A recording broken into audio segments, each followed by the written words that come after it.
নমস্কার বন্ধুরা, আজকে আমি আবার প্রতিলিপি একটা নতুন ভিডিও নিয়ে চলে এসেছি। তো দেখতেই পাচ্ছেন এই গল্পটা কিন্তু আমি প্রথম লিখেছিলাম, ঠিক আছে, আজ থেকে প্রায় দেখুন 2022 সালে।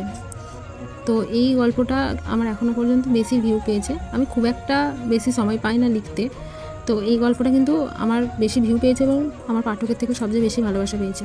একদম অন্তিম পর্বের কিছু পছন্দের রিভিউ, মানে সব কটা রিভিউ আমার পছন্দ, তবুও বেশিরভাগ যারা গঠনমূলক কমেন্ট করেন তাদেরকে একটু ভালো লাগে, এটা খুবই স্বাভাবিক বিষয়। তো এবার দেখতে থাকুন, আপনারা একটু কমেন্টগুলো আপনারাও পড়ুন। তো যারা যারা এই কমেন্টগুলো করেছেন তাদেরকে অসংখ্য ধন্যবাদ। অনেক পাঠক এখনও অবধি আমার কাছে আছেন এবং অনেক পাঠক চলে গেছেন, জানি না তারা কোথায়। অনেককেই মিস করতে করতে নিজেও মানে ক্লান্ত হয়ে গেছি। তো যদি তাদের মধ্যে কেউ থেকে থাকেন তো অবশ্যই বলবো, অবশ্যই আমার গল্প পড়বেন। যদি পড়ে থাকেন ইতিমধ্যে অবশ্যই পড়বেন এবং অবশ্যই এরকম কমেন্ট করতে থাকবেন এবং সাথে থাকবেন। ধন্যবাদ।